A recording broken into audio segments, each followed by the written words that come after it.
अष्टोत्तर श्री श्री श्रीमद् अभय चरणारविंद भक्ति वेदांत गोस्वामी श्रील प्रभुपाद की जय।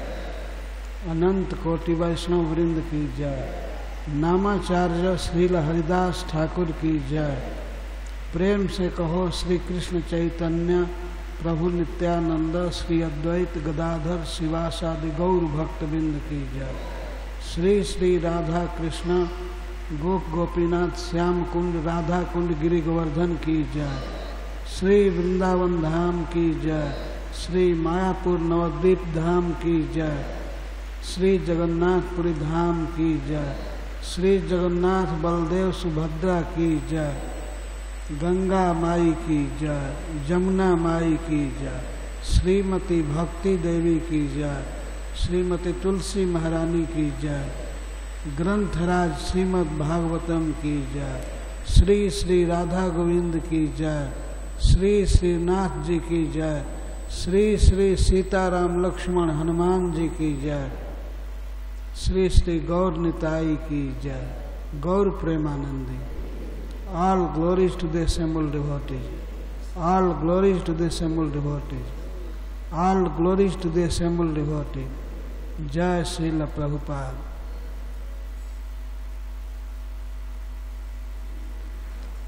नमो विष्णुपादाय कृष्णप्रेष्ठाय भूतले श्रीमते भक्ति वेदांत स्वामी इति नामिने।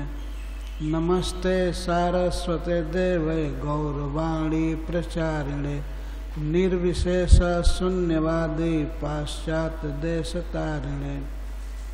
जय श्री कृष्ण चैतन्य प्रभु नित्यानंद श्री अद्वैत गदाधर शिवासादि गौर भक्तवृंद।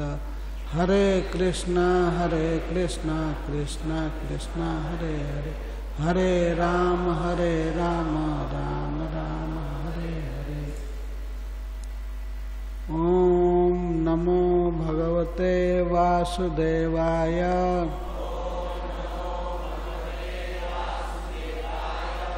ओम नमो भगवते वासुदेवाय।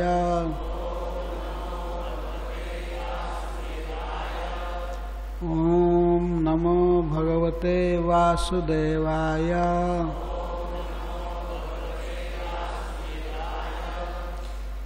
प्रसादाभिमुखं सस्वत् प्रसन्नवदनेक्षणम् सुनासं शुभ्रुवं चारु कपोलं सुरसुन्दरम्। प्रसादाभिमुखं सस्वत्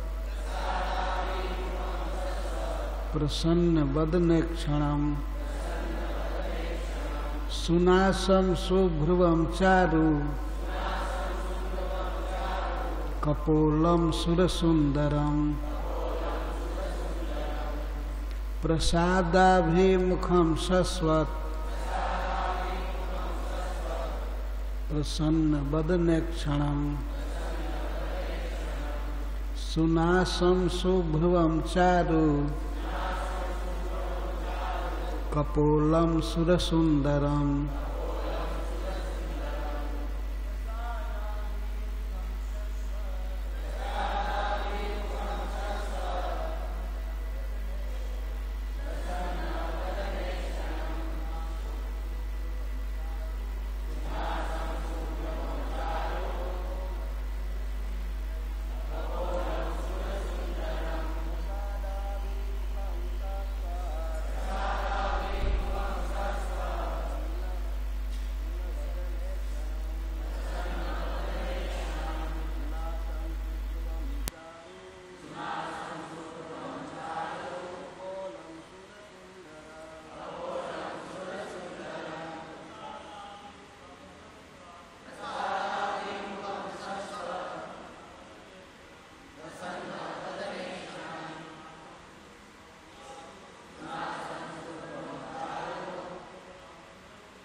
ध्रुव को मधुबन भेज रहे हैं और मधुबन में जाकर क्या करना है इसका उपदेश कर रहे हैं। सबसे पहले उन्होंने कहा कि जमुना के पवित्र तट पर जाओ जहाँ मधुबन है, और मधुबन ऐसा वन है कि जहाँ भगवान कृष्ण का नित्य सानिध्य रहता है, नित्य पास में रहते हैं। वहाँ जाने वाले, वहाँ रहने वाले व्यक्ति के एकदम निकट भगवान रहते हैं। ये अनुभव हो या न हो, लेकिन सत्य है। नारद जी कहते हैं भगवान साथ में रहते ही हैं। तो वहाँ जाकर कालिंदी के जल में 3 बार स्नान करना। स्नात्वानुशवनम तस्मिन् कालिंद्या सलिले शिवे। कालिंदी का जल परम पावन है, भक्ति प्रेम देने वाला है। तो उस जल में 3 बार स्नान करना। 5 बरस के बच्चे को बता रहे हैं 3 बार स्नान। अनुशवनम, सुबह दोपहर शाम 3 बार स्नान करना। और स्नान के बाद उचित क्रिया। उचित क्रिया का अर्थ है तिलक वगैरह धारण करना। शरीर पर 12 स्थान पर तिलक किया जाता है और भगवान के रूप को, विविध मूर्तियों को बैठाया जाता है। जैसे ललाट पर तिलक करते हैं, वास्तव में इस तिलक का अर्थ है भगवान का मंदिर। इस तिलक को हरि मंदिर कहते हैं। हमारे गौड़ीय संप्रदाय में हरि मंदिर कहा जाता है और भगवान यहाँ विराजते हैं, भिन्न भिन्न नाम वाले भगवान। यहाँ ललाट पर श्री केशवाय नमः तिलक करके और भगवान को यहाँ बैठाया जाता है, श्री केशवाय नमः। इसके बाद नाभि पर श्री नारायणाय नमः, वक्षस्थल पर श्री माधवाय नमः और कंठ के कूप में श्री गोविंदाय नमः। फिर दाहिने कोख में, कुक्षी में श्री विष्णवे नमः। और फिर दाहिने बाह पर नीचे श्री मधुसूदनाय नमः। और ऊपर श्री वामनाय नमः, नहीं, श्री त्रिविक्रमाय नमः। और बाएं कोख में श्री वामनाय नमः। और बाएं बाह पर नीचे श्री श्रीधराय नमः। और ऊपर श्री ऋषिकेशाय नमः।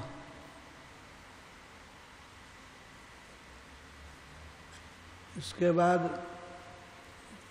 पीठ पर, पीछे पीठ पर करते हैं श्री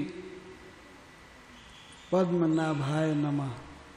और कमर पर पीछे श्री दामोदराय नमः। और शेष बचे हुए तिलक को फेंकते नहीं हैं, सिर पर लगा लेते हैं या पोंछ देते हैं कपड़े में। तो इस तरह से यह शरीर पवित्र होता है। केवल स्नान से ही पवित्र नहीं होता है। भगवान का नाम लेकर के विविध अंगों पर जब हम तिलक करते हैं तब वो अधिक पवित्र होता है। तो श्री नारद जी ने कहा कि जमुना में स्नान करना और स्नान करने के बाद उचित क्रियाएं करना, तिलक वगैरह करना, तिलक करना और संध्या वंदन करना, ये उचित क्रिया है। संध्या वंदन का अर्थ है गायत्री जपना या महामंत्र का जप करना, कुछ पढ़ना, मंत्रों को पढ़ना, इस संध्या वंदन है। तो 3 बार स्नान करने के लिए नारद जी कहे। प्रत्येक भक्त को शुचि रहना चाहिए, स्नान बहुत जरूरी है। महाभारत में कहा गया है कि जो ब्राह्मण स्नान करने से डर जाए तो नालायक ब्राह्मण है, और जो क्षत्रिय युद्ध करने से डर जाए तो बेकार क्षत्रिय है। क्षत्रियों को युद्ध से पलायन नहीं करना चाहिए, और ब्राह्मण को स्नान करने से कभी नहीं डरना चाहिए। ठंडा आदि से घबराना नहीं चाहिए, स्नान कर लेना चाहिए। स्नान करने से देह पवित्र होता है। तो श्री नारद जी ने ये ध्रुव को बताया। और तिलक करने के बाद इसके बाद आसन की रचना करना, समतल मैदान हो और उसके ऊपर कुश बिछा लेना। कुश बिछा करके उसके बाद सूक्ष्म वस्त्र, और इसको आसन कहते हैं। विविध प्रकार के आसन होते हैं। तो आसन लगाना, और इसके बाद प्राणायाम, प्राण तो प्राणवायु को नियंत्रित करना, उसको प्राणायाम कहते हैं। प्राण आयाम, प्राण का यह व्यायाम होता है। प्राण को रोक रोक करके लंबा लंबा सांस लेना, और दीर्घ सांस खींचना और छोड़ना भी धीरे धीरे। ये 3 प्रकार का होता है। त्रिवृत्ता प्राणायाम है ना, 3 प्रकार का प्राणायाम। जब छाती में या पेट में हवा को भरते हैं तो इसको कुंभक कहते हैं, रोकते हैं। और जब खींचते हैं वायु को तो उसको पूरक कहा जाता है। और वायु जब बाहर करते हैं नासिका से तो इसको रेचक कहा जाता है, खाली करना। पूरक, कुंभक और रेचक, ये 3 प्रकार का प्राणायाम होता है। तो यह करना, इससे लाभ क्या होगा कि मन अस्थिर हो जाएगा, इंद्रियां चंचल नहीं रहेंगी, और तुम भगवान का ध्यान कर सकोगे। इसके बाद उन्होंने धारणा की बात बताया। धारणा का अर्थ होता है भगवान के रूप में अपने मन को केंद्रित करना, बाह्य जगत से हटा करके मन को भगवान में लगाना, इसको धारणा कहते हैं। और जब भगवान के रूप में मन लगने लगे तो इसको ध्यान कहते हैं। इसके बाद ध्यान करना। तो ध्यान किस चीज़ का करेंगे? श्री भगवान के परम सुंदर स्वरूप का, उसी का वर्णन नारद जी यहाँ कर रहे हैं। ये ध्यान करना कि भगवान हमेशा खुश हैं और भक्तों को वर देने के लिए सामने मुँह किए हैं, अभिमुख हैं। अभिमुख का अर्थ है सामने मुख, और कभी भी अप्रसन्न नहीं है, हमेशा प्रसन्न है। प्रसाद अभिमुखम, भक्त को वरदान देने के लिए, कुछ देने के लिए भगवान हमेशा उत्सुक रहते हैं। भगवान पर कोई संकट नहीं है। इधर जगत में तो कोई कितना भी संपन्न आदमी हो, लेकिन कभी न कभी किसी से झगड़ा होता है। कभी स्त्री से झगड़ा हो गया है, कभी पुत्र से, कभी किसी से, और वो महसूस करता है, मनहूस रहता है। लेकिन भगवान हमेशा प्रसन्न रहते हैं। प्रसन्न बदने क्षणम, प्रसन्न मुख, प्रसन्न आँख, दृष्टि, वे भक्तों पर देखते हैं तो बहुत प्रसन्नता से, और चाहते हैं कि ये भक्त हमसे कुछ मांगे।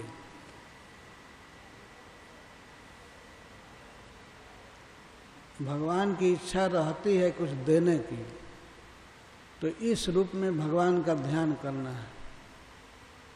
भगवान का ध्यान ऐसे नहीं करना कि भगवान सोए हैं या आलस्य में हैं या हॉस्पिटल में चले गए हैं, ऐसे भगवान नहीं हैं।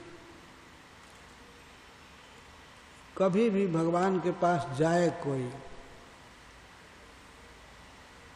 तो वो प्रसन्न है। और सोते हैं, जैसे पट बंद होता है तो सोते हैं, आराम करते हैं, कि उसके अतिरिक्त कभी भी कोई जाए तो भगवान प्रसन्न हैं और देने के लिए उत्सुक हैं, सामने मुंह किए रहते हैं। अभिमुख, अभिमुख का अर्थ है अभितः मुख, सामने मुंह किए रहते हैं। ऐसा नहीं कि भगवान ये सोचे कि ये कोई कुछ मांग न ले, अपना मुख नीचे किए रहे, ऐसा नहीं। सामने मुंह किए रहते हैं। और भगवान का स्वरूप बड़ा सुंदर है, सुनासम, सुंदर नासिका है, बहुत सुंदर ऊंची नासिका है, सुभ्रुवम, और उनका भौं भ्रू बहुत अच्छा है, चारु कपोलम, भगवान के गाल बड़े सुंदर हैं, सुर सुंदरम, समस्त देवताओं में भगवान सबसे अधिक सुंदर हैं। तो और देवता सुंदर हैं, लेकिन देवताओं में सबसे सुंदर भगवान हैं। ये ध्यान करना। ध्यान तो व्यक्ति उसी वस्तु का कर सकता है जो सुंदर हो, शांत हो। जो श्रील प्रभुपाद जी कहते हैं, निराकार का कोई क्या ध्यान करेगा। ध्यान का विषय बताना चाहिए। जब किसी को भक्ति में कोई लगाता है तो भजनीय भगवान का वर्णन होना चाहिए, भगवान कैसे हैं। तो भगवान बहुत खुश हैं, ऐसा नहीं कि उन पर अपने आप विपद पड़ी हुई है, वे अपना देखें कि भक्त को देखें। भगवान प्रसन्न है और शाश्वत सर्वदा। एक कथा है भागवत में कि एक बार ऋषि मुनियों ने मीटिंग किया और 3 देवताओं की परीक्षा लेने के लिए भृगु जी को भेजा। भृगु जी बहुत बड़े वैष्णव हैं, भगवान के भक्त हैं। तो उनको उन्होंने कहा कि आप जा करके ब्रह्मा जी, भगवान शिव और भगवान नारायण विष्णु के पास परीक्षा लेकर आइए कि तीनों में सबसे श्रेष्ठ कौन है। तो भृगु जी चले। सबसे पहले वे ब्रह्मलोक गए।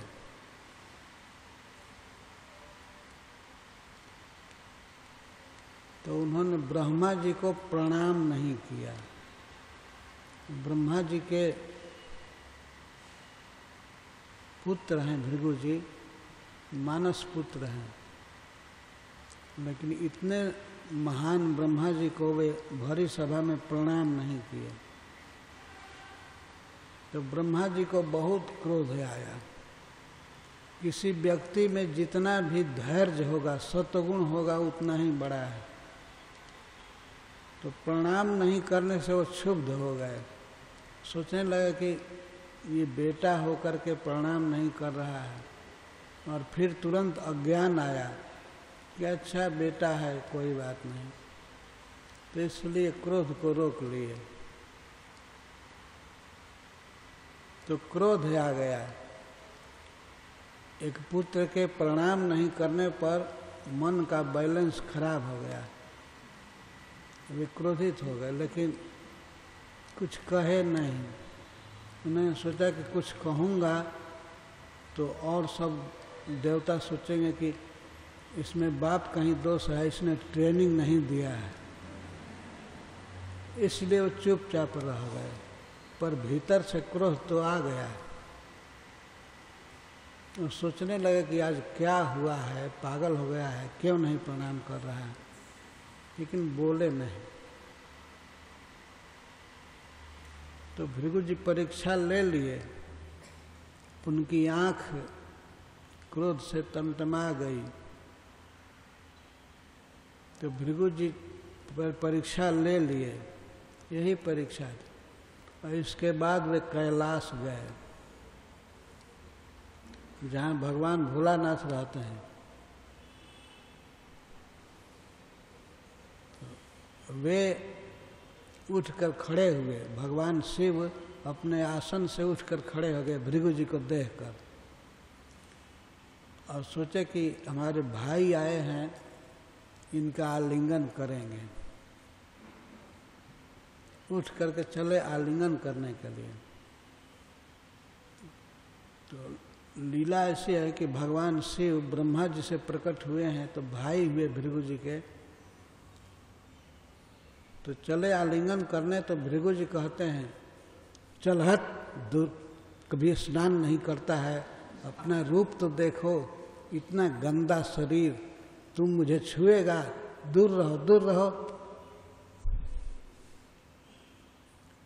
तो इतना बड़ा अपमान किए, भरी सभा में ऋषि मुनि सब भरे थे कैलाश में, और भगवान शिव का ऐसा अपमान किए।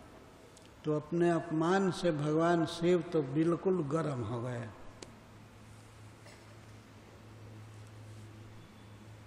और त्रिशूल उठा करके भृगु जी की जान मारने चल दिए। इतना क्रोध हुआ, त्रिशूल उठाए और मारने के लिए तैयार हो गए। तो माता पार्वती जी चरण में गिर करके कहने लगे कि भाई हैं, छोड़ दीजिए, गलती हो गई, इनको मत मारिए। तो पार्वती जी के समझाने से वे मान गए, लेकिन क्रोध से हाँफ रहे थे, बहुत बड़ा क्रोध हुआ था। तो भृगु जी परीक्षा ले लिए इनकी भी, और चले अब भगवान के पास गए परीक्षा लेने, वैकुंठ में जहाँ भगवान रहते हैं। तो भगवान उस समय शेष सज्जा पर लेटे हुए थे। भृगु जी बहुत कड़ी परीक्षा ले रहे थे। उन्होंने जा करके भगवान के छाती में लात मारा और कहा, तुम हमेशा सोए ही रहते हो, आलसी। और लात मारे। इस पर भगवान क्रोधित नहीं हुए, वो भृगु जी के चरण को दबाने लगे। तो उन्होंने कहा कि हे ब्राह्मण, आपका चरण कमल बहुत सुकुमार है, मेरी कठोर छाती में लग गया, मुझे क्षमा कीजिए। मुझे आपके आने की सूचना नहीं थी, नहीं तो मैं आपका स्वागत किया होता। आइए बैठिए, मुझे क्षमा कीजिए, मैं आपका स्वागत नहीं कर पाया। तो भृगु जी भगवान का स्वभाव देख करके रोने लगे, उनके आंखों में आंसू आ गया। इतना पदाघात करने पर भी भगवान उल्टे स्वागत कर रहे थे, मधुर वचन बोल रहे थे। अगर शिव जी पर पैर से मार दिए होते तो भृगु जी के एक्सपायर होने की ही कथा आई होती। ऐसा तो ये स्वभाव भगवान का है। भगवान में क्रोध है ही नहीं, मान सम्मान की वासना बिल्कुल नहीं है। वे सब समय प्रसन्न रहते हैं, धैर्य रखते हैं। तो नारद जी कह रहे हैं, शश्वत प्रसादाभिमुखम प्रसन्न बदने क्षणम। शश्वत, शश्वत का अर्थ है किसी भी स्थिति में भगवान प्रसन्न रहते हैं।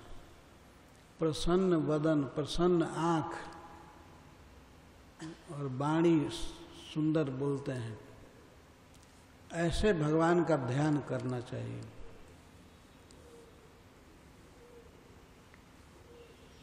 ध्रुव को शिक्षा दी जा रही है।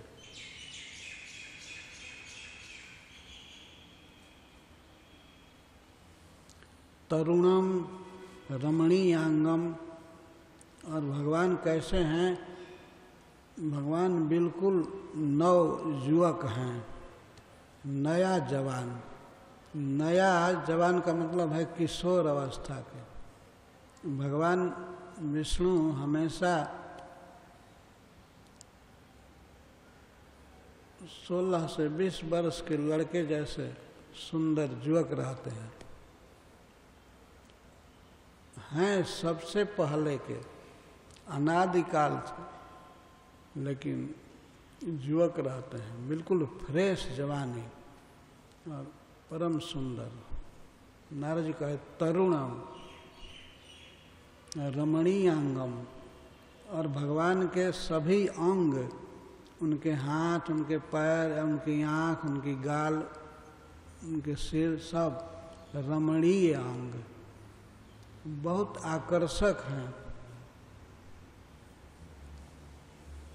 रमणीय का अर्थ होता है जिसमें मन और आँख रम जाए, देखे हटे नहीं, ऐसे भगवान के अंग हैं।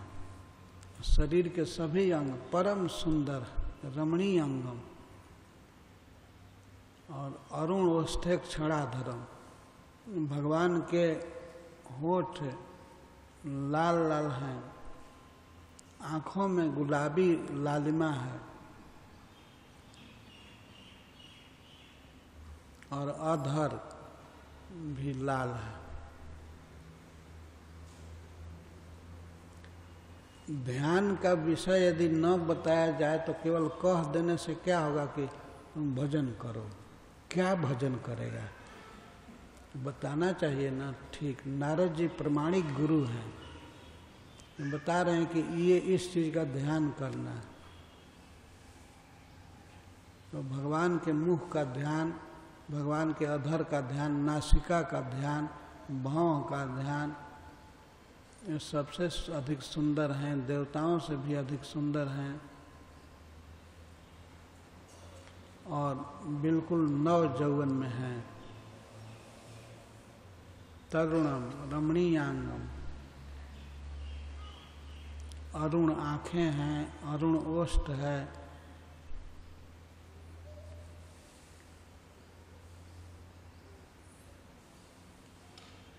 और श्रीवत्सांकम, भगवान के वक्षस्थल पर बाएं तरफ श्रीवत्स का चिन्ह है।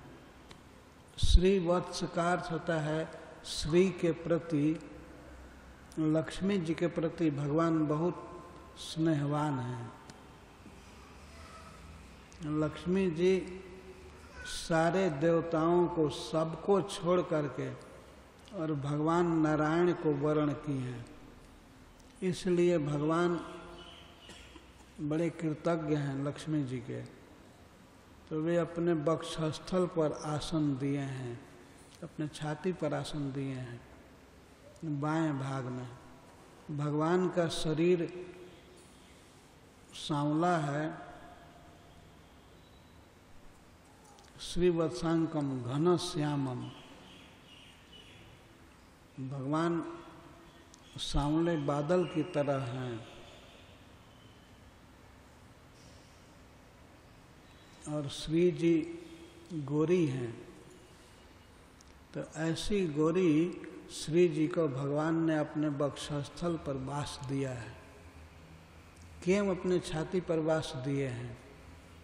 कि इसलिए कि कोई भी भक्त भगवान का दर्शन करने आएगा तो लक्ष्मी जी सामने रहेंगी, तो लक्ष्मी जी कृपा करके भक्तों को देखती हैं। जो भगवान का दर्शन करने आते हैं उन पर दृष्टि डालती हैं, तो वे भक्त कभी दुखी नहीं रह सकते। जिन पर लक्ष्मी जी दृष्टि डालती हैं वे सदा सुखी रहते हैं। तो श्री के प्रति बहुत वत्सल हैं, स्नेहवान हैं, इसीलिए इस चिन्ह को श्रीवत्स कहते हैं। भगवान के सांवले शरीर पर बाएं छाती पर पीले रंग की रुमावली है, रोए हैं, बहुत सुंदर लगता है। सांवले शरीर पर गोल्डन रुमावली, रोए, और वही लक्ष्मी जी का वास स्थान है। इसलिए भगवान को श्रीनिवास या श्रीवास कहते हैं। लक्ष्मी जी वास करते हैं। श्रीवत्सांकम घनश्यामम,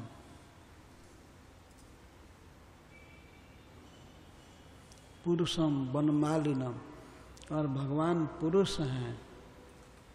कभी कभी आवश्यकता पड़ने पर वे स्त्री का रूप धारण कर लेते हैं, लेकिन भगवान वास्तव में पुरुष हैं। वैसे लक्ष्मी जी के रूप में या श्री राधा रानी के रूप में, श्री सीता देवी के रूप में भगवान ही हैं, भगवान की ही वे शक्तियाँ हैं। लेकिन भगवान वास्तव में एक पुरुष हैं।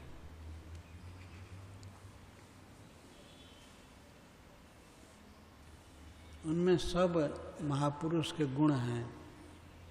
लंबी भुजाएं, बड़ी बड़ी आँखें और कई स्पेशल चिन्ह हैं। वनमालिनम, और ध्रुव, ऐसा ध्यान करना कि भगवान फूल की माला लगाए हैं, वनमाली हैं।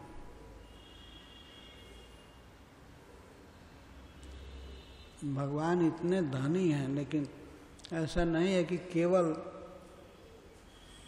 रत्न की माला पहने हो। भगवान अधिकांश समय फूल की माला पहनते हैं।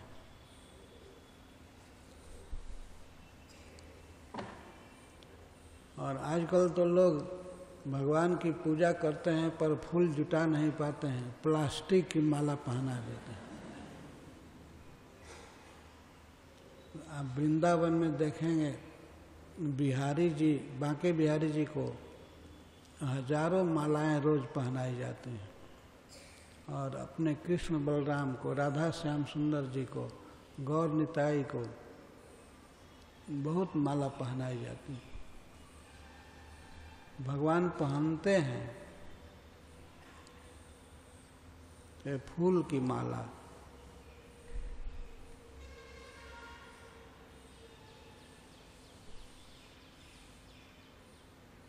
कई जगह पर लोग फूल की माला नहीं गूंथ पाते हैं, तो भगवान के यहाँ गुच्छा रख देते हैं। पर भगवान फूल की माला पसंद करते हैं, चाहे गुलाब हो या चाहे कमल की माला हो, या जो भी देश काल के अनुसार मिलता है, भगवान फूल की माला पहनते हैं। शंख चक्र गदा पद्म रविव्यक्त चतुर्भुजम, और भगवान की 4 भुजाएं हैं, बहुत सुंदर। और उन 4 भुजाओं में भगवान धारण करते हैं शंख चक्र गदा पद्म। बाएं भाग से बाएं भाग में दो भुजाएं बाएं भाग में हैं और 2 भुजा दाहिने भाग में। तो बाएं भाग में सबसे नीचे से चालू करते हैं शंख चक्र। शंख नीचे के बाह में और ऊपर के बाह में चक्र धारण करते हैं, और दाहिने भाग में नीचे के बाह में गदा और ऊपर पद में कमल धारण करते हैं। यानी 4 चिन्हों से भगवान बहुत सुंदर लगते हैं। अभिव्यक्त चतुर्भुजन।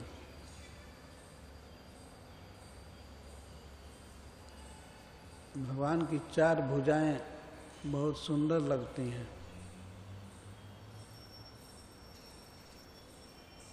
भगवान कृष्ण जब इच्छा करती है 4 भुजा में रहते हैं, और कभी द्विभुजा में, 2 भुजा में।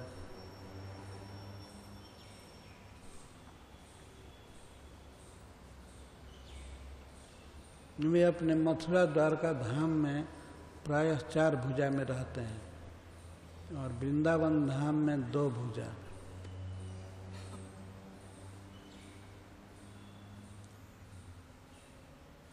चार भुजा की जरूरत पड़ जाती है तो 4 भुजा अभिव्यक्त कर लेते हैं।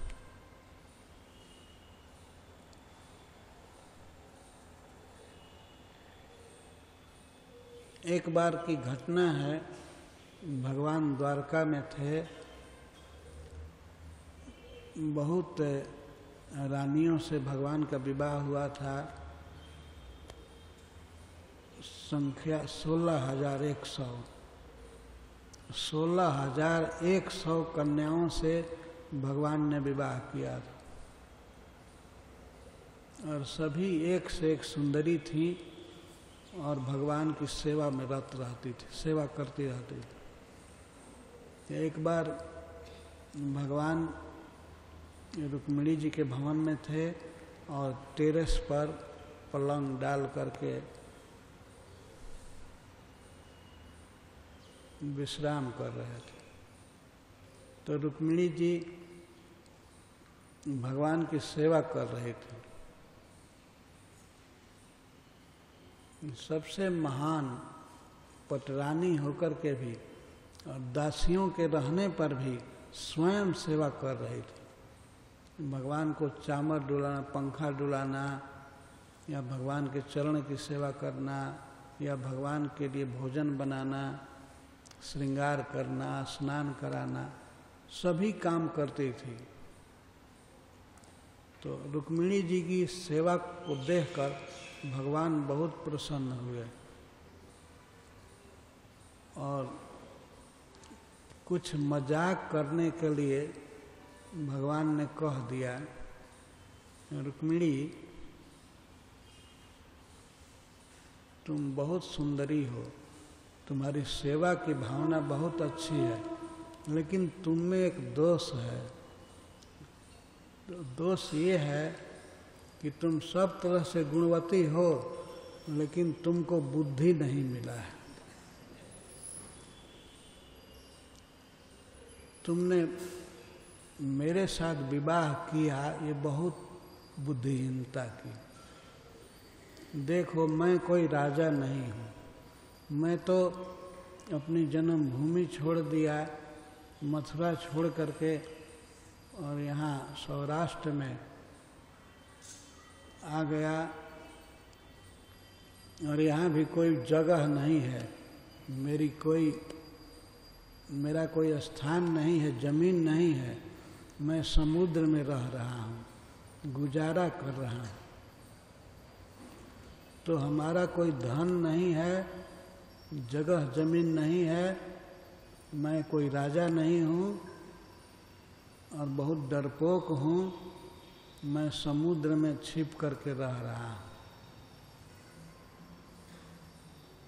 तो अभी भी तुमको चांस देता हूँ, अब भी तुम किसी योग्य क्षत्रिय से विवाह कर लो, कोई बात नहीं, पति की आज्ञा माननी चाहिए, मेरी आज्ञा है, तुम किसी योग्य क्षत्रिय से विवाह कर लो। तुमसे बहुत क्षत्रिय विवाह करना चाहते थे, जैसे शिशुपाल वगैरह। तो रुक्मिणी जी सुन रही थी और सुनते सुनते वे बेहोश होकर के गिर पड़ी बेड पर ही। बेहोश होकर के गिर गई तो भगवान उनको उठाने के लिए तुरंत 4 भुजा में हो गए और 2 भुजा में बात कर रहे थे और रुक्मिणी जी को उठाना हुआ तो 4 भुजा आविष्कृत कर लिए और भुजाओं से उठा करके मुख पोंछने लगे, प्रिया जी के केसों को सहलाने लगे। वो बहुत रो रही थी, कांप रही थी। इतना सुनते ही कि तुम दूसरे के साथ विवाह कर लो, रुक्मिणी जी बेहोश होकर के गिर गई। तो भगवान उठाए 4 भुजा से। मैं इसी को कहने के लिए कथा कह दिया। 4 भुजाओं से उठा करके सहलाने लगे, पूछने लगे,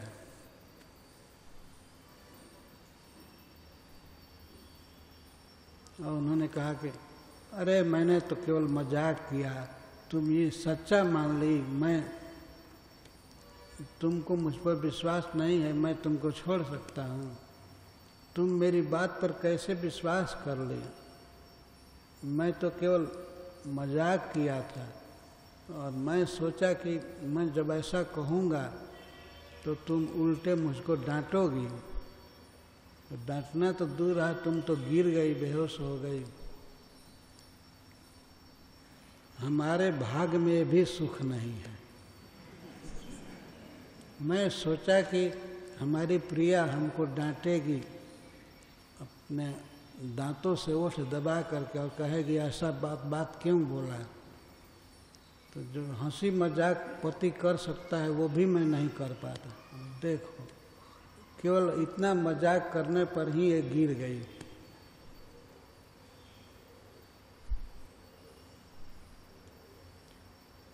तो भगवान ने एक बात कहा कि गृहस्थों को तो केवल हाय हाय करना है, रात दिन परेशान रहते हैं।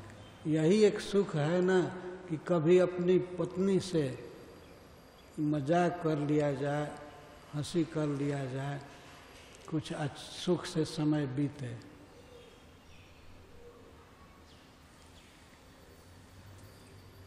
तो फिर रुक्मिणी जी ने कहा कि ऐसे मजाक किया जाता है।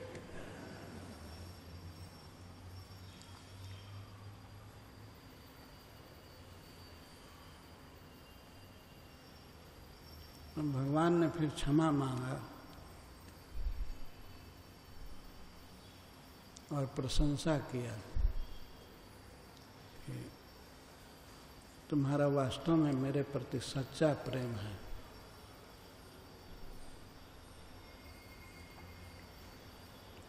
तुम्हारा विवाह का दिन निश्चित हुआ था, बारात आ गई थी शिशुपाल की, फिर भी तुमने एक पत्र मेरे पास लिखा, और साफ पत्र में लिखा कि यदि मेरे साथ तुम्हारा विवाह नहीं होगा तो तुम आत्महत्या कर लोगे। तो हे प्रिय, तुम्हारा प्रेम सदा ऐसे मुझको ऋणी बनाए रखेगा। मैं ये कह रहा था कि भगवान यथा समय आवश्यकता पड़ने पर 4 भुजा कर लेते थे, बाकी तो 2 भुजा स्वरूप है ही।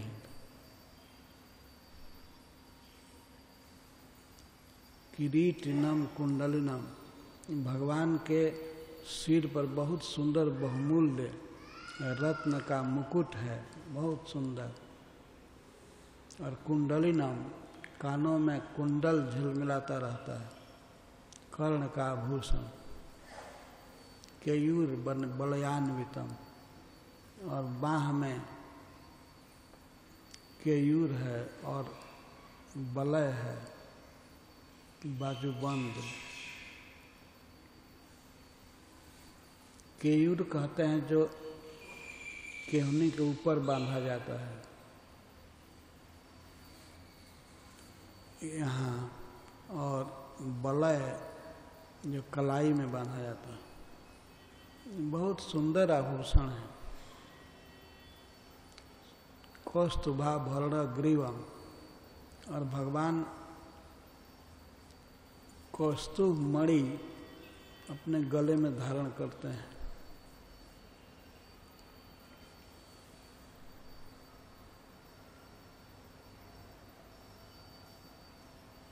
पीत कौशे वाससम, और वस्त्र पहनते हैं पीला, सोने के रंग का रेशमी वस्त्र। वो तो यहाँ हम लोग वस्त्र देखते हैं, ये तो प्राकृत वस्त्र है ना। भगवान का वस्त्र दिव्य होता है, चिन्मय होता है। वैकुंठ में ऐसा वस्त्र सुलभ है, इधर वस्त्र नहीं मिल सकता है। जो भगवान दिव्य वस्त्र, चिन्मय वस्त्र पहनते हैं, पीला रंग होता है उसका, रेशमी वस्त्र, पीत कौशे वाससम।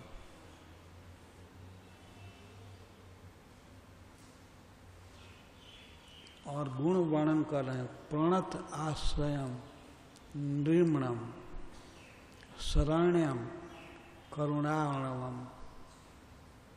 भगवान प्रणत आश्रयम, जो व्यक्ति भगवान को प्रणाम करता है, भगवान के सामने झुक जाता है, तो उसके लिए वास्तव में कृष्ण आश्रय हैं, उसको आश्रय देते हैं।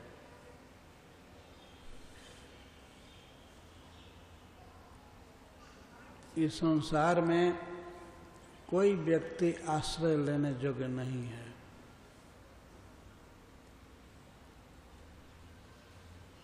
केवल भगवान आश्रय लेने योग्य है, क्योंकि वे पूर्ण हैं, सब कुछ उनमें है। वे किसी को सहारा दे सकते हैं, उनमें बल है, उनके पास अपार धन है, विद्वता है, सुंदरता है, सब कुछ है। यदि 16,000 स्त्रियां किसी को समर्पण करें कि हम आपको समर्पण करते हैं, तो व्यक्ति अकेले क्या करेगा, मर जाएगा।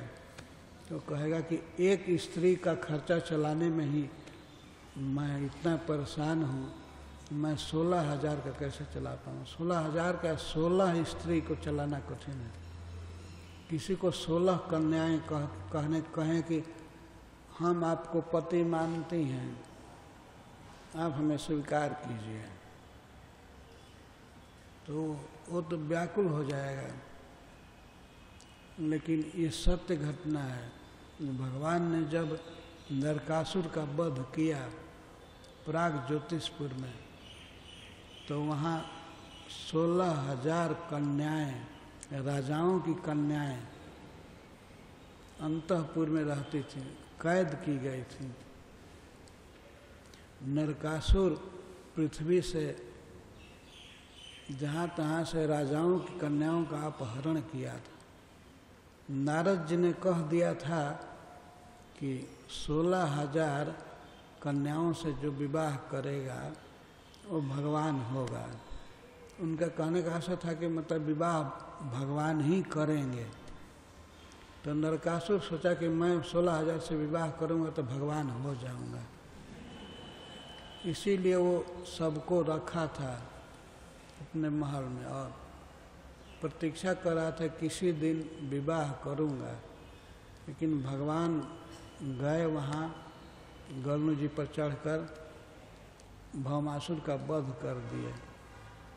भौमासुर भूमि का पुत्र था, लेकिन उसका नाम था नरक, नरकासुर कहते हैं। उसका वध कर दिया। तब 16,000 कन्याएं भगवान से विनय करने लगी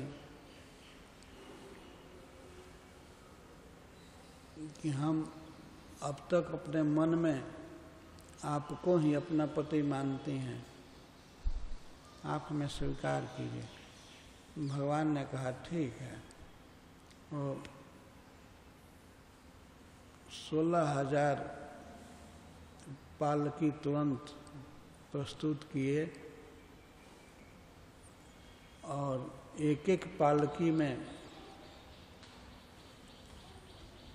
कहार भी फर्स्ट क्लास की, पालकी ढोने वाले,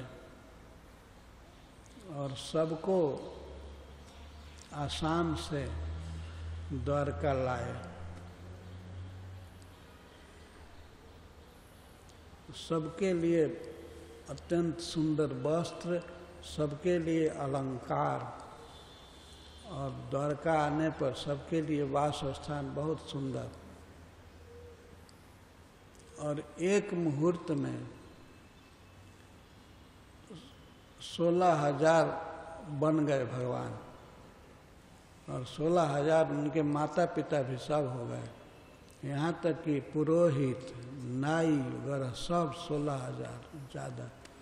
और प्रत्येक स्त्री के प्रत्येक कन्या के साथ भगवान ने विवाह किया, अलग अलग महलों में, एक ही समय एक ही मुहूर्त में विवाह कर दिया। इसको कहते हैं भगवान। वे समर्थ हैं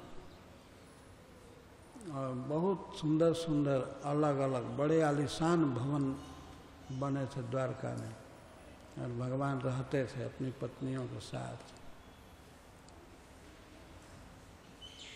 इस तरह से प्रभु समर्थ हैं, आश्रय लेने लायक।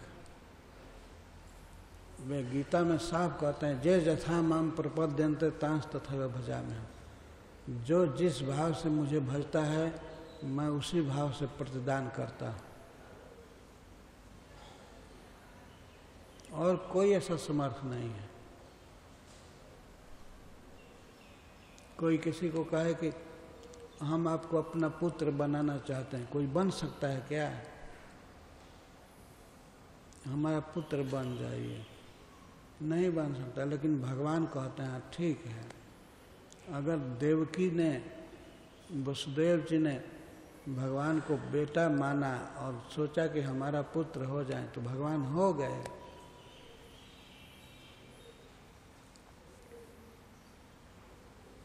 कोई स्वामी मानता है तो भगवान स्वामी है। यहाँ तक एक कथा है कि भगवान एक भक्त की पत्नी बन गए।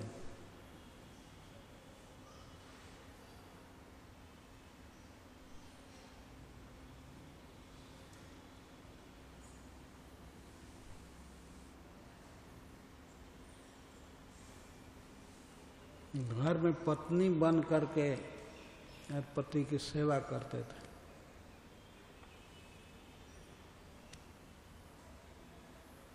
तो ये सर्व समर्थ हैं, सारा गुण है। जो भक्त जिस भाव से उनको भजता है उसी भाव से वे उसको उत्तर देते हैं। जब श्री नारद जी बता रहे हैं कि प्रणत आश्रयणम, शरण में आए हुए के लिए वही आश्रय है। निर्मणम, परम सुंदर है, और वही सबसे बड़ा धन है। निर्मणम का अर्थ है धन। भगवान सुख देते हैं और सबसे बड़ा धन उनका वही श्री विग्रह है। यह पुरुषार्थ निधि है। सबसे बड़ा पुरुषार्थ जीव का यही है कि वो भगवान के रूप से प्रेम करे, यही बड़ा धन है। भगवान का रूप देखने पर आनंद देता है, छूने पर, और यहाँ तक कि मन में स्मरण करने पर भी वो मन को परम आनंद में भर देता है। और करुणा अर्णवम, और करुणा का तो महासागर ही है। भगवान में सब गुण है, सुंदरता है, धन आदि है, सब कुछ है। इसके साथ उनमें दया बहुत है, इसीलिए उनको दया का महासागर कहा गया है। जैसे महासागर में पानी कभी कम नहीं होता है, वैसे भगवान में दया का कभी अभाव नहीं हो सकता। भक्तों से कितना भी अपराध हो, लेकिन भगवान दया ही करते हैं, वे कभी क्रोध नहीं कर सकते।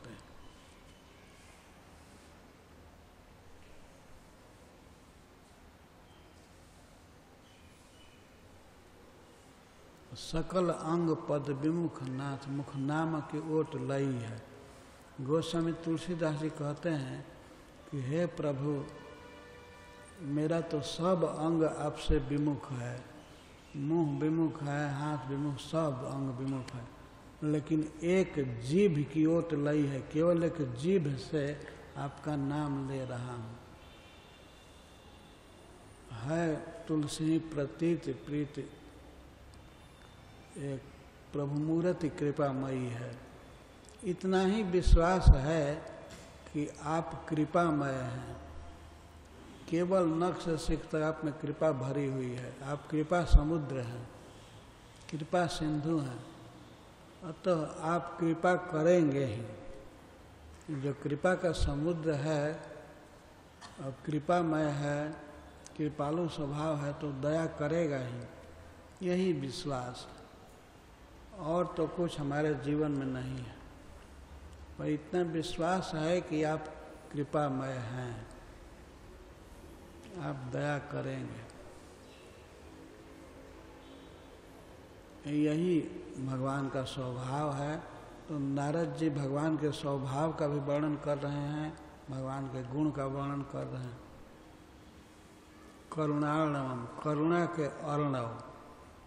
करुणा का क्या अर्थ होता है? करुणा का ऐसे अर्थ होता है दया, लेकिन करुणा का खास अर्थ होता है किसी की दुखमय स्थिति को जो दूर करने की चेष्टा करे, उसको करुणा कहते हैं। इस गुण को करुणा कहते हैं। किसी का दुख को दूर करने की भावना जो होती है, वो उसको करुणा कहते हैं। तो भगवान करुणा के महासागर हैं। वे सभी जीवों के दुख को दूर करने की चेष्टा करते हैं, दुख दूर कर देते हैं। ऐसे प्रभु का ध्यान करना चाहिए, भजन करना चाहिए। ध्रुव को बता रहे हैं।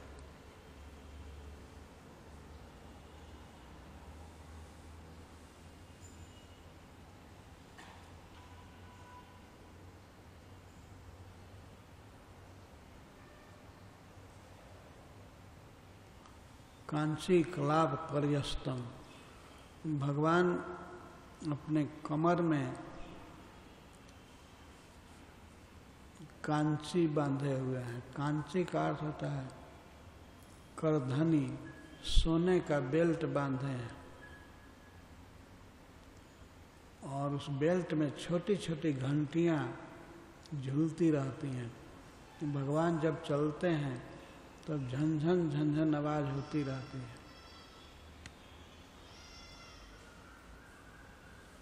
कांची कलाप पर्यस्तम बिलसत कांचन नूपुरम, और पैरों में नूपुर बांधे हुए हैं। दिव्य सोने का नूपुर। इस जगत का सोना नहीं, हम लोगों के इस पृथ्वी पर जो सोना पाया जाता है, इस सोना से हजारों गुना बेटर, सुंदर, महंगा सोना स्वर्ग में पाया जाता है।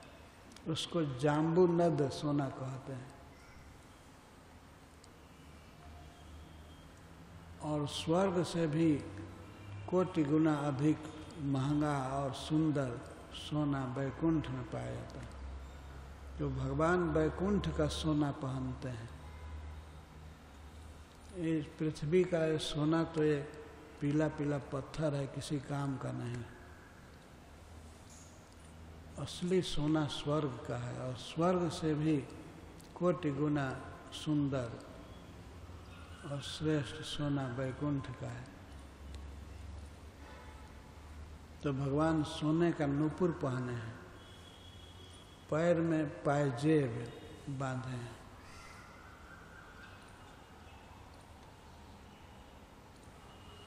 एक व्यक्ति ने हमसे पूछा था एक बार कि भगवान इतना गहना क्यों पहनते हैं? जब दुनिया में इतने लोग दुखी हैं, तो भगवान इतना सोना क्यों पहनते हैं? मैं कुछ पूछा, क्या सोचते हो कि भगवान भी यहाँ कंगाल हो जाएं? भगवान भी दिन दुखी हो जाएं? भगवान का ये स्वभाव है, वो दुखी हो ही नहीं सकते। इसीलिए पहला वर्णन है प्रसादाभिमुखम सस्वत, वो सब समय प्रसन्न रहेंगे। उनका स्वभाव यही है। और वे दुखी हो जाए तो दुनिया की क्या हालत होगी। जो दुनिया को पालने वाला है, रक्षा करने वाला है, वही यदि कंगाल हो जाए, वही दुखी हो जाए तो किसकी शरण में जाएंगे। प्रत्येक व्यक्ति चाहता है कि मेरा आश्रय धनी व्यक्ति मिले, जिसके पास काफ़ी धन है, उसके साथ काफ़ी स्वस्थ है, युवक है, विद्वान है, ज्ञान है उसको। तो भगवान सबसे धनी हैं, लक्ष्मी जी उनकी पत्नी हैं और सब कुछ वेद विद्या उनके पास है। उन्होंने ही वेद का उपदेश दिया ब्रह्मा जी को। तो भगवान इतने धनी हैं, भगवान इतने सौभाग्यशाली हैं, सब गुण है, ये तो बहुत खुशी की बात है। हम भगवान के शरण ले सकते हैं। एक बार भगवान से कुछ बानरों ने मजाक किया और पूछा कि जब एक राक्षस आपके शरण में आया तो उसको लंका का राज दे दिए, और रावण आ जाएगा तो क्या करेंगे। तो भगवान ने सीधा कह दिया, यदि रावण शरण में आ जाएगा तो मैं उसे अयोध्या का राज दे दूंगा।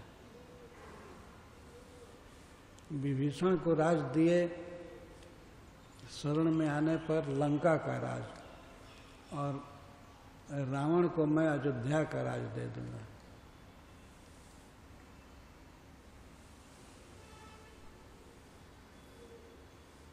इस तरह है भगवान का उदार स्वभाव। उनको कोई कमी नहीं है। वो तो चाहते हैं कि कोई मांगने आवे। मांगने पर भगवान का यश बढ़ता है। गीता में भगवान ने कहा है, चतुर्विधा भजन्ते मम जनः सुकृतं अर्जुन। 4 प्रकार से भक्त मेरा भजन करते हैं और चारों बड़े उदार हैं और चारों बड़े सुकृति हैं। उसमें आर्त जिज्ञासु अर्थार्थी, कोई आर्त भक्त है, दुखी है, अपना दुख मिटाना चाहता है। कोई अर्थार्थी है, कोई धन चाहता है, जैसे ध्रुव महाराज धन चाहते। कोई ज्ञान चाहता है, जिज्ञासु। तो भगवान सभी को उदार कह रहे हैं। बताइए, मांगने वाला भक्त है और उसको भगवान उदार कह रहे हैं। उदार का अर्थ होता है जो बहुत महान है। उत आर, आर का अर्थ है सीमा। जो सीमा से पार दाता है उसको उदार कहते हैं। तो जो भक्त मुझसे कुछ मांगते हैं वे हमको बहुत देते हैं। क्या देते हैं? भगवान ने सोचा कि हमारा नाम बढ़ता है दुनिया में। कोई मांगेगा तभी न देने का अवसर आएगा, और भगवान देते हैं तो सारे जगत में नाम फैलता है भगवान का कि भगवान इस तरह से दाता है। जैसे ध्रुव ने मांगा भगवान से तो जगत में इसका प्रचार हुआ ना कि भगवान सबसे बड़े दाता हैं। वे वैकुंठ तक दे दिए, ध्रुव लोक दे दिए।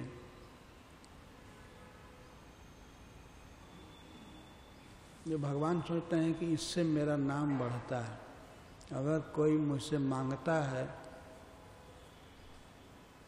तो वो महान है, उदार है, सुकृति है।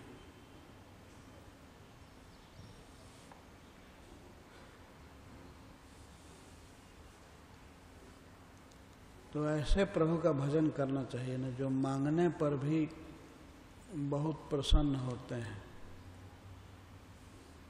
इस संसार में ऐसे लोग कहाँ मिलेंगे? कई लोग सोचते हैं हमारे पास कोई मांगने वाला न आ जाए।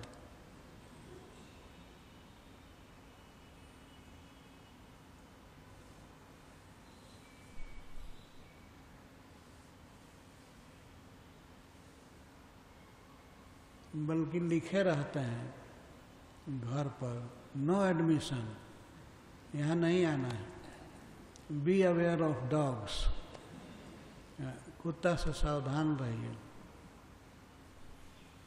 मतलब मत आइए यहाँ। परंतु भगवान के घर में कोई भी जा सकता है। भगवान राम के दरबार में एक कुत्ता गया था, तो उसको एक ब्राह्मण ने मार दिया था डंडा से। तो भगवान राम के न्यायालय में, राजभवन में गया और भगवान से न्याय की प्रार्थना करने लगा। तो भगवान ने स्वयं कह दिया कि तुमको जो मारा है उसको क्या दंड दिया जाए, तुम ही बताओ। तो कुत्ता कहा, मैं एक मंदिर में महंत था, तो मैं मंदिर में विषमता करता था, अच्छा व्यवहार नहीं करता था, इसीलिए मैं कुत्ता बना। तो इस ब्राह्मण को मंदिर का महंत बना दिया जाए, तो ये कुत्ता होगा। यही दंड उसको दिया। भगवान ने कहा ठीक है, तो उसको महंत बनाया गया। महंत एक बड़ा पद है, महांत कहते हैं संस्कृत में, महांत महान पद है। कि सबसे बड़ा गुण होना चाहिए कि मंदिर में आने वाले लोगों के प्रति समभाव, सभी भगवान का दर्शन करें, भगवान के बारे में सुने और भगवान का प्रसाद पाएं। प्रसाद बांटने में विषमता नहीं करनी चाहिए। प्रसाद देते समय चेहरा नहीं, हाथ देखना चाहिए। बस हाथ देख करके देना है, चेहरा देख कर नहीं। यह बहुत बड़ा गुण है। गीता में भगवान इसकी बहुत प्रशंसा किए हैं।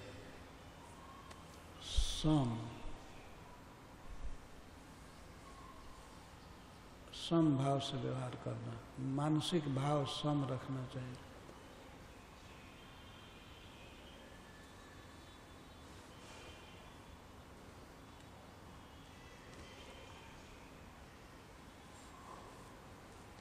तो भगवान में ये सब गुण है। भगवान के गुणों का वर्णन नारद जी कर रहे हैं। वो करधनी बांधे हैं और सोने का नुपुर धारण किए हैं पैर में।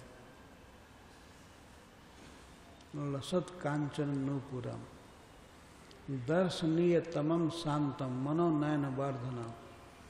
दर्शनीय तमम, जितनी भी वस्तुएं हैं या जितने लोग हैं संसार में जो देखने लायक हैं, देखने लायक है मतलब जो सुंदर हैं, उनमें भगवान सबसे अधिक सुंदर है।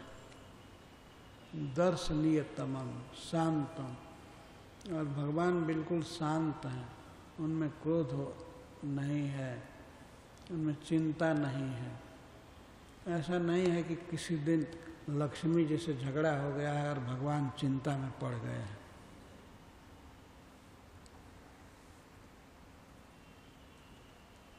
और अब ये सोचते हो कि कब डिवोर्स लेंगे। ये सब इस जगत की नारकीय चीजें हैं। भगवान तो शांत हैं, उनमें कोई चिंता नहीं है और कोई क्रोध नहीं है। बताइए, एक साधारण ब्राह्मण आकर के छाती में लात मार दिया और फिर भी कोई क्रोध नहीं, कोई चिंता नहीं।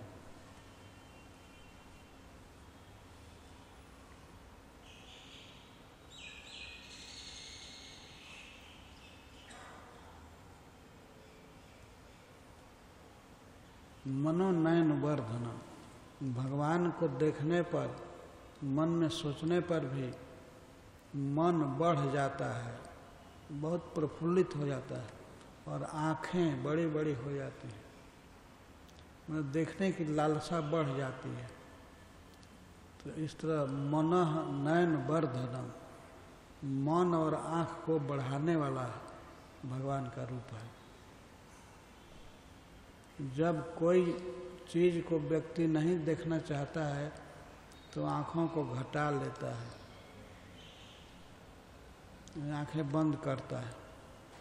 कोई खराब दृश्य होने पर आँखें बंद करता है, लेकिन भगवान ऐसे हैं कि उनको देखने पर और अधिक देखने की लालसा होती है, और बल्कि ये इच्छा होती है कि हमारे शरीर में करोड़ों आँख हो जाती। ऐसा भगवान का गुण है। तो ऐसे भगवान का ध्यान करना है।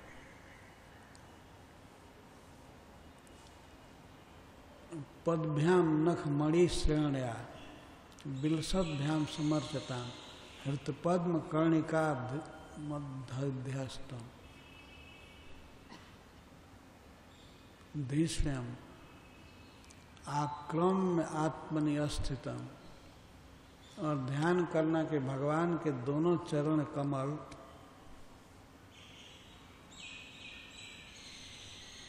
नख मणि श्रेण्या बिलसद्भ्याम, भगवान के चरणों में नख हैं, वे मणि के समान जगमगा रहे हैं। सुंदर चरण में नख ऐसे हैं, उज्जवल मोती जैसे चमक रहे हैं, चंद्रमा जैसे चमक रहे हैं। नख मणि श्रेण्या, नख ही मणि जैसे हैं, चमक रहे हैं। ये भगवान का चरण कमल है। भगवान के चरण में नख हैं, 5 नख एक चरण में और 5 नख एक चरण में, इस तरह से 10 नख हैं। तो 10 नख जगमग कर रहे हैं और बिलसद्भ्याम, जगमगाते हुए नखों से भगवान का चरण कमल और अधिक सुंदर लग रहा है।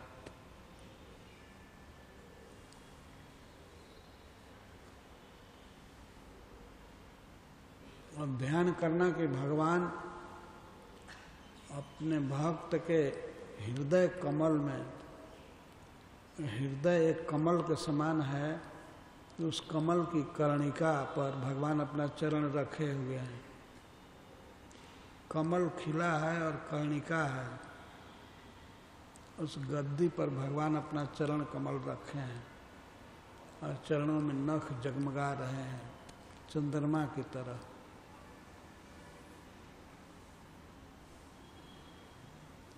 इस तरह ध्यान बता करके नारद जी कहते हैं अस्मय मानम अभिध्यायम। और सबसे अंत में ध्यान करना भगवान के मुख का, भगवान मुस्कुरा रहे हैं।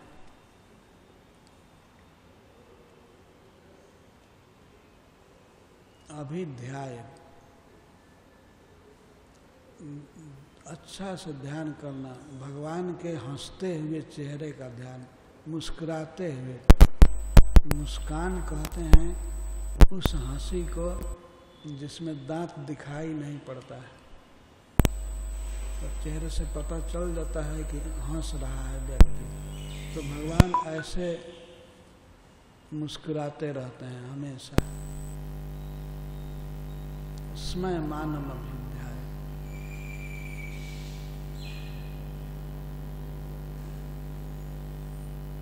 अनुरागावलोकन, जो भगवान के हंसी का ध्यान करना, मुस्कान का और उनके चितवन का।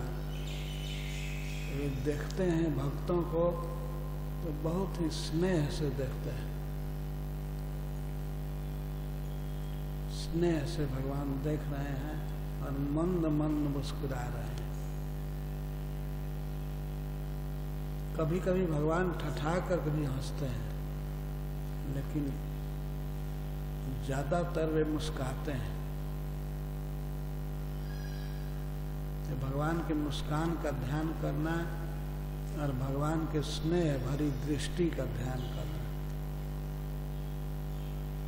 नियते नैक भूतेन मनसा बरदर्शन, भगवान के मुख पर और उनके दृष्टि पर ध्यान करना एकाग्र मन से।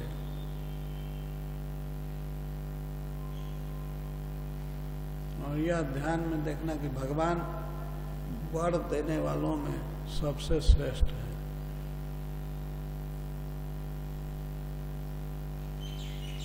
भगवान मुस्कुरा रहे हैं, देख रहे हैं, तो उनमें देने का भाव है, वे देना चाहते हैं। और स्वर्ग अर्थात धर्म, अर्थ, काम, मोक्ष, कोई भी चीज दे सकते हैं। सबसे ज्यादा धन दे सकते हैं, स्वर्ग लोक का भोग दे सकते हैं, इस पृथ्वी का साम्राज्य दे सकते हैं, पाताल की सिद्धि दे सकते हैं, सब कुछ दे सकते हैं। जो भक्त चाहता है जो चीज उसको देते हैं।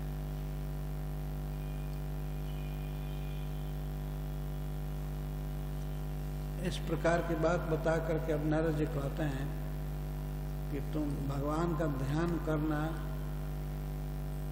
इसके साथ है भगवान की पूजा भी करना।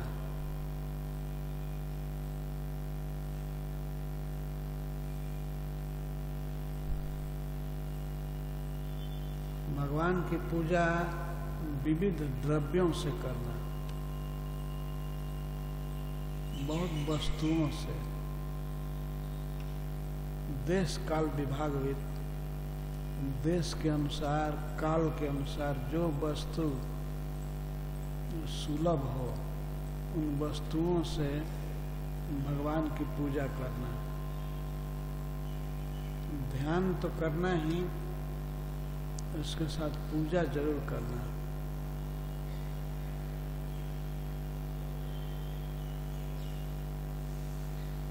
कौन वस्तु उस पर बता रहे हैं? सलिलय शुचिवीर माल्य,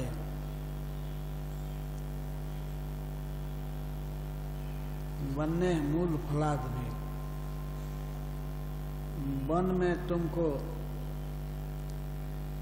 जो भी मूल फल मिले, जो भी किसी वृक्ष की जड़ मिले, कंद मूल और फल, वो भगवान को अर्पण करना। और जल अर्पण करना, सलिलय, बहुवचन में नारद जी बोल रहे हैं। भगवान को जल अर्पण करना। सब जगह जल मिल जाता है ना, तो जल जरूर अर्पण करना चाहिए। जल की जरूरत पड़ती रहती है, भगवान को भी, हम लोगों को तो पड़ती ही है, इसीलिए बोतल में पानी लेकर घूमते रहते हैं।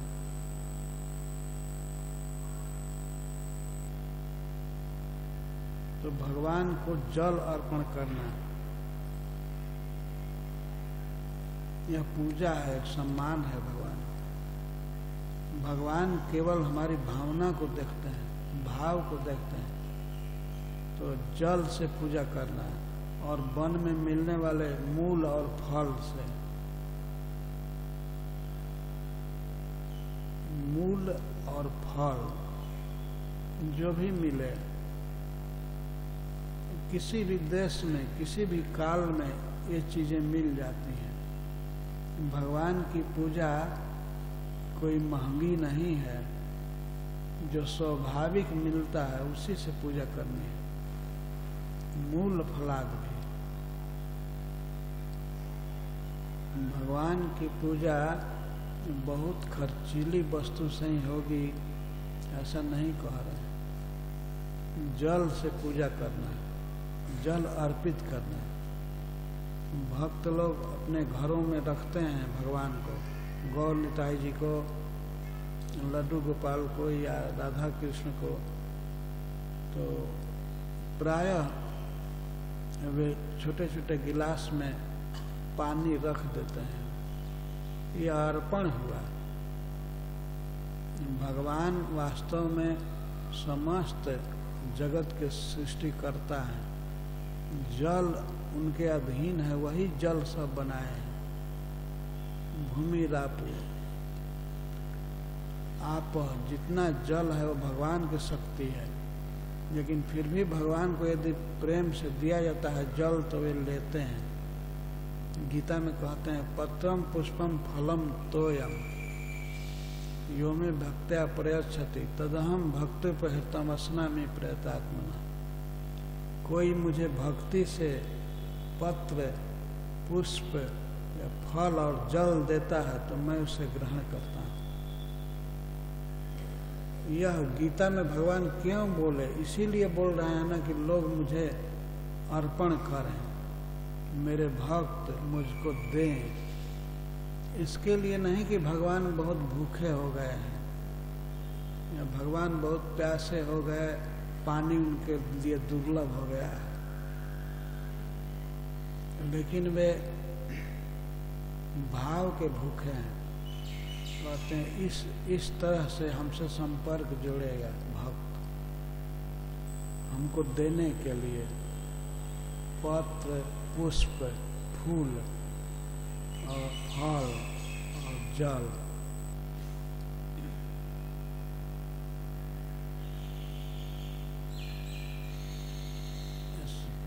ये सब वस्तुएं अर्पण करना भगवान को। लब्ध्वा द्रव्यमयी अर्चा, और भगवान की मूर्ति, द्रव्यमयी मूर्ति ले लेना। ओ क्षिति अम्बु आदिशु, भगवान की मूर्ति मिट्टी से भी बन जाती है, मिट्टी की मूर्ति, या जल में भी बन जाती है। तो मिट्टी की मूर्ति हो चाहे काठ की मूर्ति हो, और नहीं तो केवल पेंटिंग हो, फोटो हो, और उसी में अर्पण किया जा सकता है। भक्ति बहुत सरल चीज है।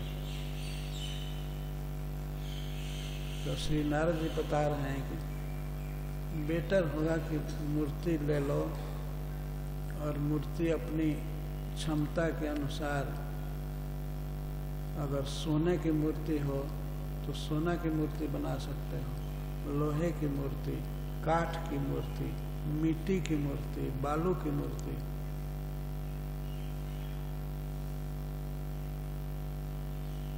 और मूर्ति न हो तो पानी में ही भगवान की भावना करके कुछ अर्पित किया जा सकता है, या पृथ्वी पर, शुद्ध जमीन पर कोई चीज अर्पण किया जाएगा भगवान की भावना करके। और नारद जी यहाँ तक कहते हैं कि यदि कुछ भी सुलभ न हो और पूजा की वस्तु यदि सचमुच के न जुट पावे तो कोई बात नहीं, अपने हृदय में भावना द्वारा और उन वस्तुओं को भी मन में ही भावना करके भगवान को अर्पण करो। मन में सोचें कि मैं सोने की थाली दिया हूँ और सोने की गिलास रखा और उसमें भगवान को पानी दे रहा हूँ, भोजन दे रहा हूँ।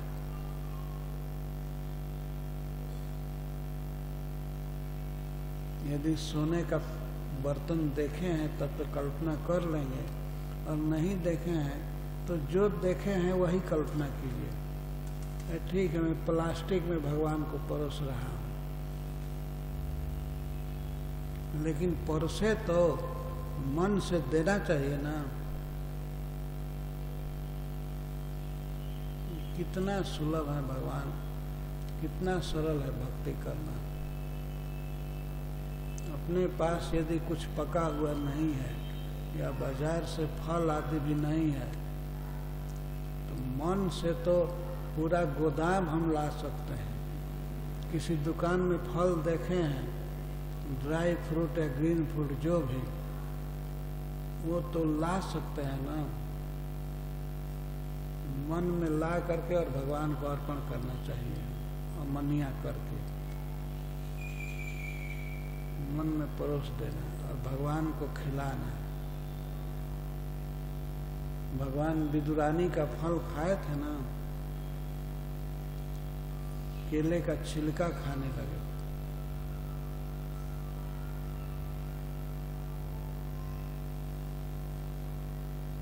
माता सेबरी का दिया हुआ बेर फल खाने लगे। यही भगवान का स्वभाव है।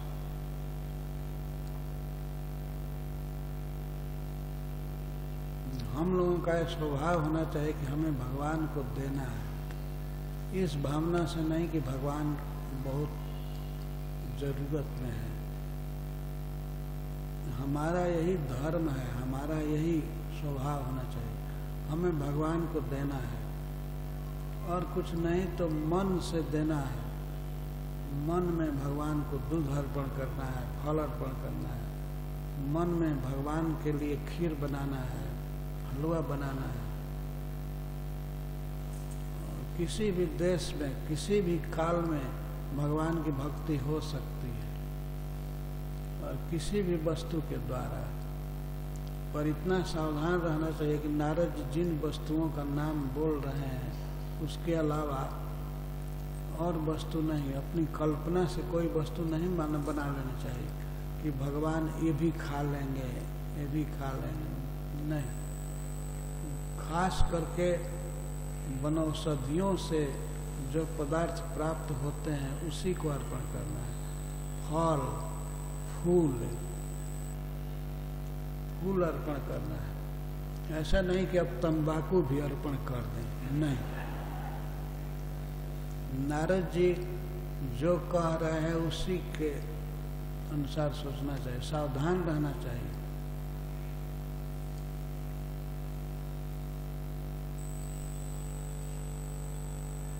उन्होंने कहा कि तुलसी जी भगवान को बहुत प्रिय हैं। तुलस्या प्रिया प्रभु। कोई पदार्थ, फल या जल लेकर के और तुलसी के साथ भगवान को अर्पण करना चाहिए। तुलसी जी भगवान को बहुत प्रिय है।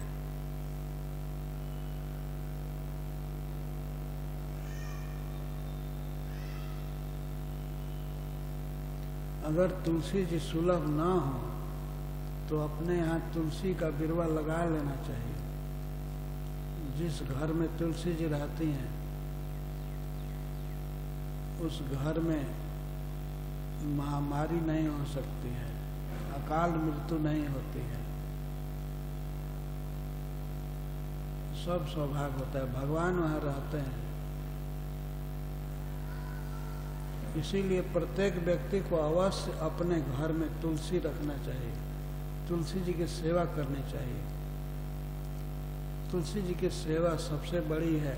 तुलसी जी को जल पिलाते रहना चाहिए, सिंचाई करते रहना चाहिए।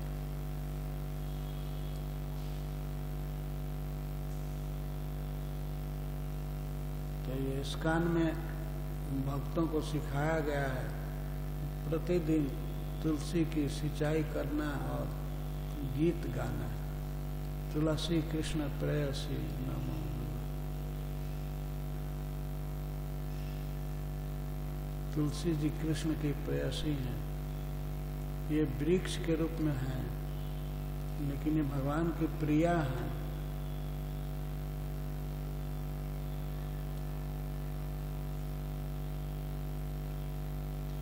ये राधा रानी ने वृंदा को शाप दिया कि तुम जड़ हो जाओ, वृक्ष हो जाओ, तो भगवान ने कहा, वृंदा को कहा कि कोई बात नहीं, तुम वृक्ष भी रहोगी, फिर भी तुम्हारे पत्ते से मैं संतुष्ट होऊंगा, बिना पत्ते के मैं भोजन नहीं करूंगा। इस प्रकार से तुलसी बहुत प्रिय है भगवान को। तो अपने जीवन में तुलसी से प्रेम करना, भगवान को भोग अर्पण करना, ये करना चाहिए, सीखना चाहिए प्रतिदिन।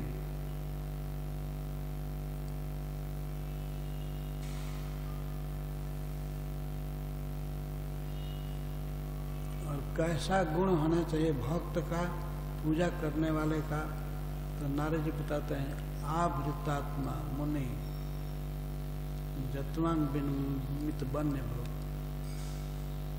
भक्त को चाहिए कि अपने पर संयम रखे,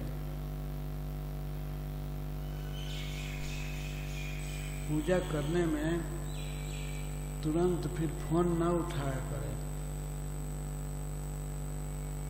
पूजा के समय कुछ नियम है, किसी से बातचीत नहीं, ऐसे नहीं कि इधर आरती भी कर रहा है, इधर बात भी चालू है। आत्म संयम कहते हैं इसको, अपने पर कंट्रोल, बातचीत नहीं करना, किसी को गाली नहीं देना, बीच में बात नहीं करना, और बीच में दूसरा काम नहीं करना। पूजा कर रहे हैं तो पूजा के समय में और दूसरा कोई काम नहीं। मित बन्य भूख, और स्वयं जो भगवान को अर्पण कर रहा है उसी को, फल मूल को खा ले, संतोष करे। अब जिह्वा के लालच से इधर उधर न जाए। यह ठीक नहीं है कि पूजा कर रहा है भक्त और खाने के लिए रेस्टोरेंट में चला जा रहा है। भगवान की पूजा किया फूल फल से, और अपने जिह्वा की पूजा कर रहा है पिज्जा से। ये तो पतन है।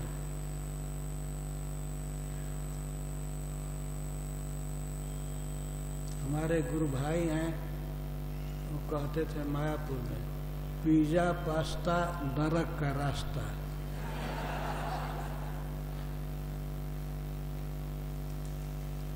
अपने जिह्वा पर कंट्रोल रखना चाहिए। जिह्वा के स्वाद बस हम लोग अपना जीवन नष्ट कर डालते हैं। चैतन्य महाप्रभु कहते हैं, जिह्वार लालचे जय इति उति धाय, शिष्णोदर परायण कृष्ण नहीं पाए। जो जिह्वा के स्वाद बस दौड़ता रहता है कि यहाँ खाएंगे, वहाँ खाएंगे, यहाँ खाएंगे, ऐसा व्यक्ति कभी कृष्ण को नहीं पा सकता।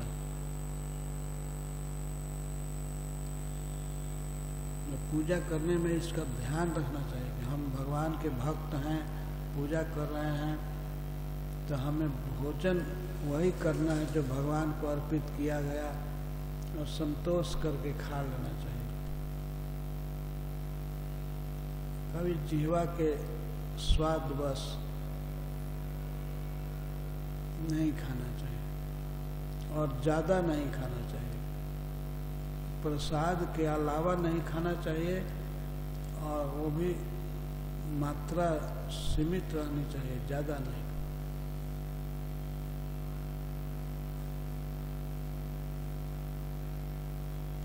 तो इस तरह से तुम प्रसाद खाना, मधुबन में जो भी कंद मूल फल मिलेगा उसी से गुजारा करना, पत्ता खा लेना। लेकिन कभी मथुरा के किसी रेस्टोरेंट में मत जाना।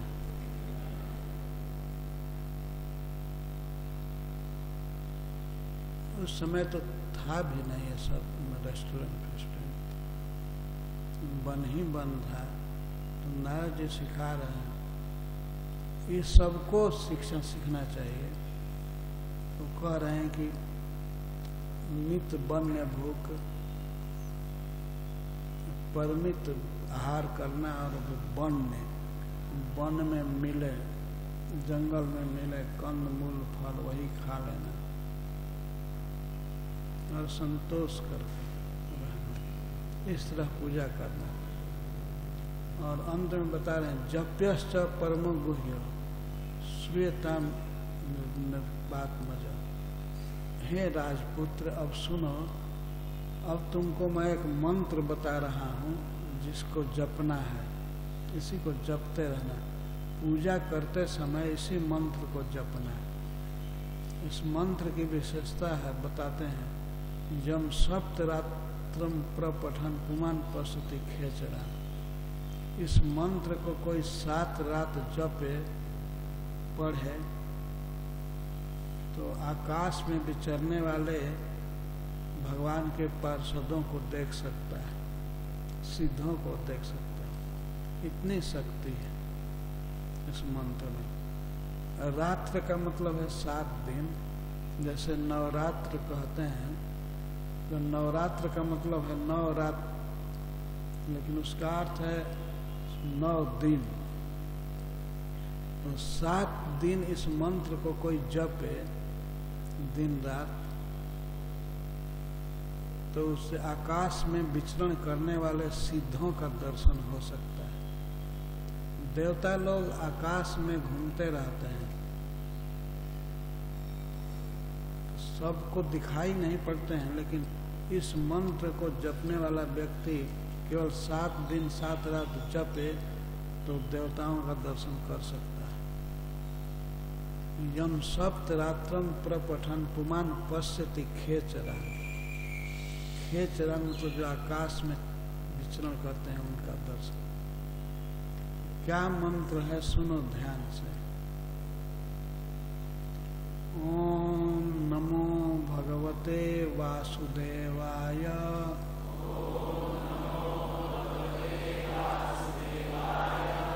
नारद जी ने यही मंत्र बोला। ये द्वादशाक्षर मंत्र है और यह महामंत्र की तरह महान मंत्र है।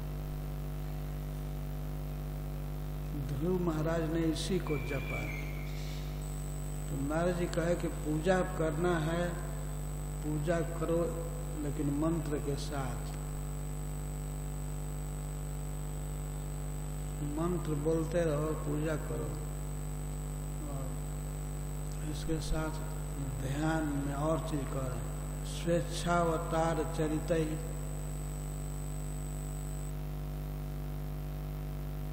भगवान अपनी इच्छा से, अपनी शक्ति द्वारा बहुत सा अवतार लेकर के लीला करेंगे, भविष्य में लीला करेंगे, उसका ध्यान करना। ये स्वयंभुव मनु का समय था, सतयुग, और बहुत शुरू में, अभी अवतार उस समय बहुत नहीं हुए थे भगवान के। तो कहते हैं करिष्यति, भगवान उत्तम श्लोक, भगवान कृष्ण आगे अवतार लेकर के बहुत लीलाएं करेंगे, तो उसको, उसका ध्यान करना, भगवान के रूप का ध्यान करना और भगवान के लीला का ध्यान करना। भगवान अवतार लेंगे भविष्य में और बहुत लीला करेंगे, उन लीलाओं का ध्यान करना। इसका अर्थ है कि नारद जी ने भगवान की भविष्य में होने वाली लीलाओं को सुनाया ध्रुव को और कहा कि इसका ध्यान करना है। ध्यान में भगवान की लीला भी बहुत महत्वपूर्ण है। भगवान की लीला का ध्यान करना, भगवान के रूप का ध्यान करना और भगवान के विषय में इस मंत्र का जप करना।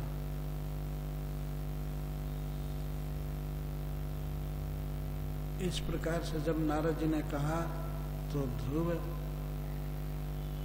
उनकी परिक्रमा किए और प्रणाम किए। नारद जी को परिक्रमा करके और प्रणाम किए और उसके बाद विदा हुए, चल दिए कानपुर से वृंदावन, मधुबन। जयो मधुबनम पुण्यम हरेश चरण चर्चितम। जिस मधुबन में भगवान के चरणों की छाप पड़ी रहती है, जो भगवान के चरणों से अलंकृत है, उस मधुबन में चले गए। और नारद जी राजमहल में गए। राजा उत्तानपाद के हैं। तो राजा उत्तानपाद बहुत खिन्न थे, उदास बैठे हुए थे। तो नारद जी को देख कर वे नारद जी को प्रणाम किए, आसन पर बैठाए। नारद जी जब सुखपूर्वक बैठ गए और राजा नीचे बैठे थे जमीन पर, मुंह लटकाए थे। तो नारद जी ने पूछा, राजन क्या बात है, आपका मुख सूखा हुआ है, आप बड़ी चिंता में लगते हैं, क्या बात है? आपका कोई अर्थ हानि हुआ या धर्म हानि हुआ या कोई सामान नहीं जुट पाया, इंद्रिय तृप्ति का सामान? आपके धर्म में, अर्थ में, काम में कोई कमी नहीं है ना, बाधा नहीं है ना? क्यों आप खिन्न हैं? तब राजा उत्तानपाद कहने लगे, हे भगवान, मैं बड़ा दुष्ट हूँ। मैंने अपने पत्नी को, अपने बच्चे को निकाल दिया। वो कहे निकाले नहीं थे, लेकिन अब वो जानते थे कि ये लोग चले जाए। ध्रुव तो चला ही गया और उसके पीछे उसकी माँ भी चली जाएगी, इसीलिए वो कह रहा कि मैंने निकाल दिया। मेरा 5 बरस का बेटा मेरी गोद में चढ़ना चाहता था, लेकिन मैंने उसका अभिनंदन नहीं किया, गोद में नहीं लिया। इससे मेरा बेटा दुखी हो गया, वो चला गया वन में, पता नहीं क्या होगा। वो रास्ता चलते चलते थक जाएगा, जंगल में कहीं सोएगा तो उसको भेड़िया या बाघ खा जाएंगे। हाय हाय, मैं कितना नीच हूँ। अपने पुत्र को जो मेरी गोद में चढ़ना चाहता था, मैंने नहीं लिया। आप विचार कीजिए, मैं कितना अधम हूँ, मैं कितना स्त्री का गुलाम हूँ। नारद जी ने पूछा, तो उसको गोद में क्यों नहीं लिए? तो गोद में नहीं लिया इसीलिए कि मेरी छोटी पत्नी हम उससे रंज हो जाती, नहीं चाहते थे। तो मैं उस स्त्री के बस में हूँ, मैं अधम हूँ, मैं पापी हूँ। और उस लड़का वन में चला गया, इसीलिए मैं उदास हूँ। तब नारद जी ने कहा, आप क्या करना चाहते हैं? तो उन्होंने कहा कि मैं यही चाहता हूँ कि अब बच्चे को लौटा लाऊं जाकर के। वो कहाँ है आप जानते होंगे, आप सर्वज्ञ हैं, आप बताइए वो कहाँ है, क्या है? तब नारद जी ने कहा, मामा सुचो सतनय, आप अपने बेटा के लिए चिंता मत करो, दैव गुप्तम विषम पते। हे राजा, भगवान के द्वारा आपका बेटा सुरक्षित है, आप चिंता मत कीजिए। उसका यश सारे जगत में फैला हुआ है, आप उसके प्रभाव को नहीं जानते हैं। अभी उसका यश सारे जगत में छाया हुआ है, देवलोक में भी सब जगह उसका यश छाया है। सुदुष्कर्म कर्म कृत्वा लोकपालय रपि प्रभु, बड़े बड़े लोकपाल इंद्र चंद्र सूर्य भी जो काम नहीं कर सकते, ऐसा दुष्कर काम करेगा, दुष्कर काम करेगा। और ये सती अचिरता, वो शीघ्र ही आपके घर आएगा, वो घर लौटेगा और सुरक्षित लौटेगा, आप चिंता मत कीजिए। वो घर आएगा और आपका जस बढ़ा करके आएगा। सब जगह जस गाया जाएगा कि महाराज उत्तानपाद का लड़का ऐसा हुआ। तो नारद जी ने कह दिया कि वो बहुत बड़ा काम करके लौटेगा और जल्दी लौटेगा, आप चिंता मत कीजिए, उसको खोजने का प्रयास मत कीजिए, वो आएगा अपने आप, सुरक्षित है। तो यह सुन करके राजा उत्तानपाद अब राजकाज में मन नहीं लगाते थे, अब अपने पुत्र ध्रुव का ही चिंतन करते थे। राजकाज भोग वासना से उनका चित्त हट गया। तो पुत्र गया है भगवान को खोजने के लिए और राजा उत्तानपाद उस पुत्र का चिंतन कर रहे हैं। तो यहाँ तक कथा हुई। अब कल कथा होगी कि ध्रुव महाराज मधुबन में किस तरह से तपस्या करने लगे, भजन करने लगे। हरे कृष्ण।